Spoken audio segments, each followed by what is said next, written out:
Tout le monde, c'est Gotenko et aujourd'hui on se trouve pour une nouvelle vidéo. Aujourd'hui on se trouve pour un tuto comment résoudre la plupart des crashs de Forge. Comment faire pour pouvoir lancer son Minecraft avec plus de 1 Go de RAM, en tout cas vraiment avec plus d'1 Go de RAM. Je vous explique tout ça. Je sais pas encore comment vraiment appeler cette vidéo parce que je peux pas mettre 30 phrases dans le titre pour expliquer exactement quel est le problème vraiment avec Java.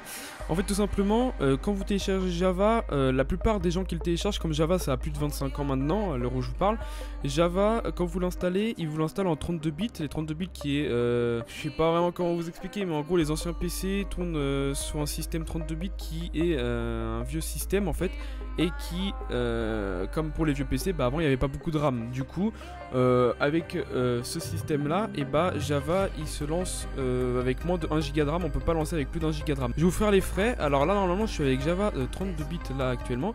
Je vais lancer Minecraft et je vais essayer de lancer par exemple on va dire que j'ai une vingtaine de mods sur mon jeu et qu'il faut minimum 3 ou 4 Go de RAM pour pouvoir lancer. Du coup on va tout simplement mettre 4 Go de RAM à mon jeu. Et vous allez voir que le jeu va crash tout simplement parce qu'il ne va pas prendre en compte les 4 Go de RAM, il va en mettre que 1.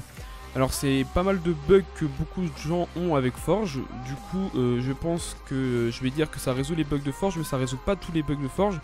Du coup si vous avez vraiment des gros problèmes avec Forge, n'hésitez pas à rejoindre mon Discord, vous avez un onglet support et vous ouvrez un ticket et vous expliquez votre problème et nous on vous aidera.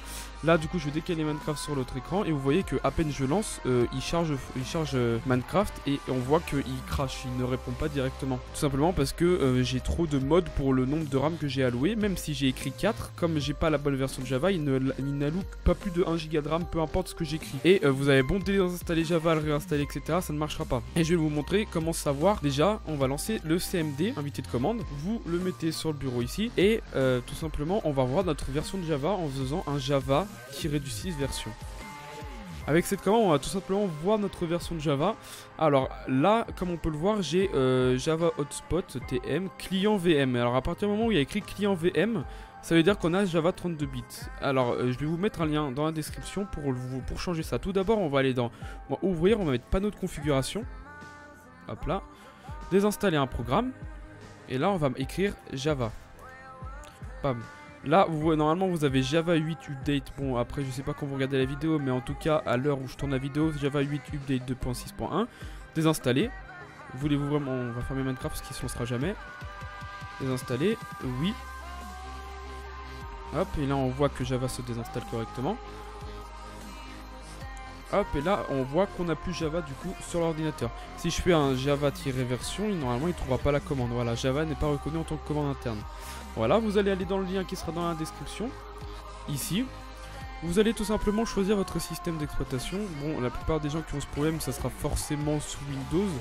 Parce que Mac, etc., bon, je connais pas. Du coup, je vais pas avancer les trucs. Mais vous allez télécharger Windows Offline 64 bits. Vous cliquez dessus. Alors, ça va se télécharger. Et là, on va lancer du coup JRE quand il s'est installé, Java.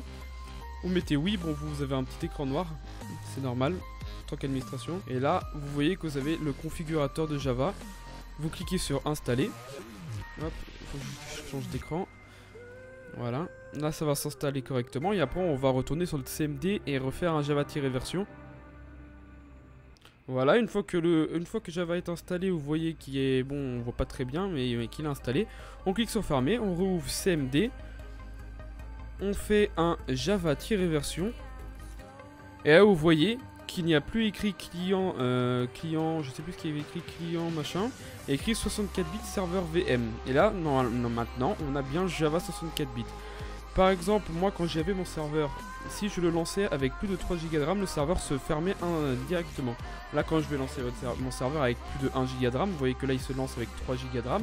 Il va bien se lancer mon serveur, tout se lance correctement. C'est tout pour cette vidéo, j'espère qu'elle vous aura plu. Elle change vraiment des vidéos que je fais d'habitude. Ça peut aussi résoudre pour d'autres personnes qui jouent pas forcément à Minecraft de changer de version de Java, même s'il n'y a plus beaucoup de... Enfin, je connais pas beaucoup de jeux qui fonctionnent avec Java comme Minecraft fonctionne avec Java. Du coup, voilà, j'espère que ce tutoriel vous aura aidé pour vos serveurs, vos parties entre amis avec pas mal de mods, vos mods packs, etc. Si vous avez un problème, le Discord dans la description. N'hésitez pas à vous abonner, à lâcher un like, ça me ferait énormément plaisir. Moi, je vous dis à très bientôt pour de nouvelles vidéos. C'était Gotenko, à la prochaine, à plus.